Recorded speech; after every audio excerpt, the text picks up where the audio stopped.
Meta is innovating with an AI version of Mark Zuckerberg to connect better with employees, while also set to surpass Google in digital ad revenue by this year, according to new projections. Let's bring in Dr. Karen Sutherland from the University of the Sunshine Coast.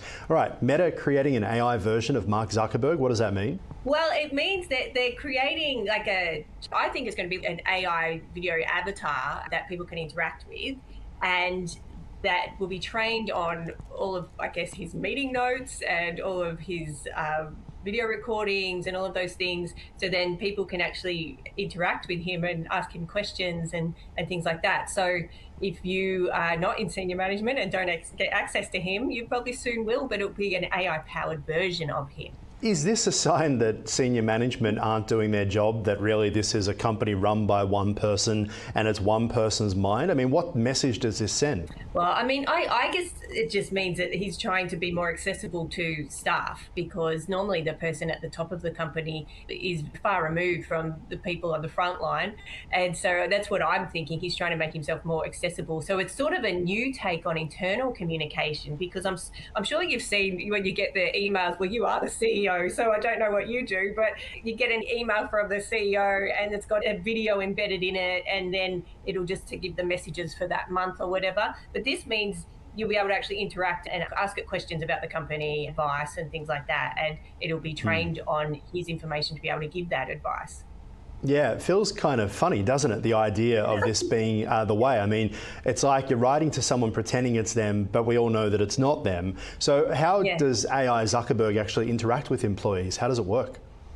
Well, I think it will be more they interact with him. He's trained it so he doesn't have to do those sort of video addresses anymore, you know, and this isn't a new thing. I know quite a few people in digital marketing who have created AI avatars of themselves, and some of them even go off and speak at conferences, and they're not even, they just give it the notes and send it off if it's a virtual conference, and they don't even do it anymore. So I know someone who has a YouTube channel, and it's all their AI video avatar that does all the videos, and it's actually performing really well. So I guess it's how well you train it, and I guess he's trying to free up his time maybe and be more accessible at the same time.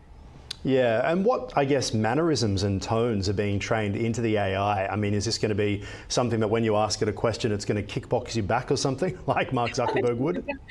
I have no idea, but I know, like, I've created an AI avatar and using HeyGen, and it tends to, depends on how much video you give it to train on, it tends to just read, mine just does this a lot because that's clearly what I did in the video. So it depends on the video you give it to train it on. So I guess the more video you give it, it'll include more mannerisms. So is it essentially also a sign to say to employees that AI is now so important to Meta that we even have an AI version of the boss? Is it just as simple as that to, I guess, give a signal to employees as to what the company deems as important? Yeah, I think so. I mean, it's leading by example, isn't it? And by showing that, you know, it's a top-down approach, which in many organisations, let me tell you, it is not. It's not a top-down approach. So, yeah, and I mean, employees and Meta staff have been encouraged to really lean into AI, even encouraging the use of OpenClaw. I remember seeing a few weeks ago when OpenClaw came out, there was a security expert found that OpenClaw actually deleted all of their emails. So we'll see how well that's working. But yeah, there's a real shift and a push within Meta for staff to embrace AI in whatever ways possible, particularly with agents. It's interesting because, as I mentioned in my introduction, Dr. Karen, that Meta is about to overtake Google when it comes to ad revenue. This is still a company, despite everything with the metaverse and everything that they do, still heavily reliant on a community organisation taking out an ad on Facebook, essentially. Oh, absolutely. Yeah, absolutely. Ad revenue is what really powers it. It really is.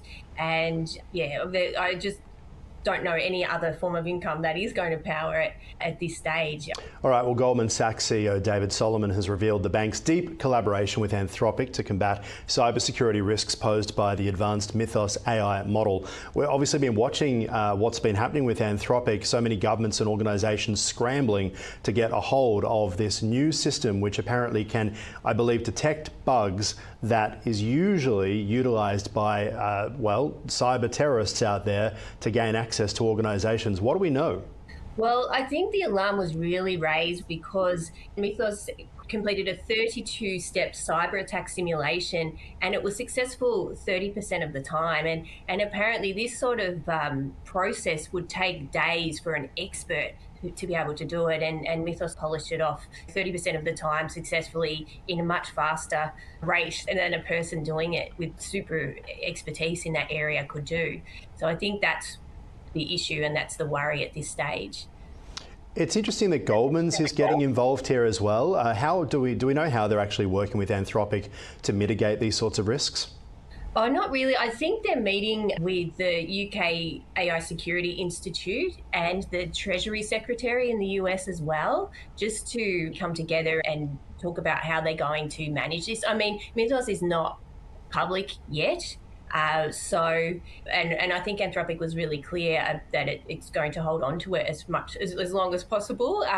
But yeah, I think there is huge worries in the financial sector and a lot of other sectors as well. Because they're copying it from all sides. On the one side, there's the cybersecurity aspect. We've seen it with Australia's banks as well, and even airlines like Qantas have had it too. But then there's the AI threat, the threat of AI to these big organisations, that AI can essentially do what these banks have been charging so much money for. Then you get the case of AI fighting against AI, because even with all of the sort of measures in place that are AI powered, AI is developing so quickly, so it's very hard to keep these security measures up. And the fact that Mythos could find, I mean, I think I read somewhere, it was like a vulnerability in one system that was like over 20 years old, and it managed to find that, which means that humans and other computer programs could not find it in all of that time. So while it could actually work to help strengthen, it can also help to hack into as well. And talk to us about the investments Goldman's is making to enhance cyber and infrastructure resilience, and maybe not just them, but all organisations out there. They're being told to focus on cyber and infrastructure resilience. Can you give us an idea, what does that actually mean? Because if we talk about a building and securing a building, we think about security guards or bigger fences or touchscreen or Face ID, things like that. But when it comes to guarding against AI, guarding against these bad actors, do we know what can be done? Look, I'm not a cybersecurity expert, but I know that this is a booming area of business and investment from organisations, and even in the university sector with the courses and degrees, where those sorts of degrees are booming right now, because it's an area that expertise is going to be needed more and more as we see the technology evolve. And so I think it's really a matter of just trying to keep up with things, which is really, really difficult, and making sure that everything is secure, but also looking ahead to see what AI keeps developing and the tech keeps developing. And it's really hard to know, it's really hard to look around corners, but making sure that you're there and ready and having these experts on hand is the most important thing for all organisations. Yeah, and obviously we're watching Mythos quite closely to see how it compares with previous models, but we'll leave it there for now. Dr. Karen Sutherland from the University of the Sunshine Coast, appreciate your insights and your time. Thank you.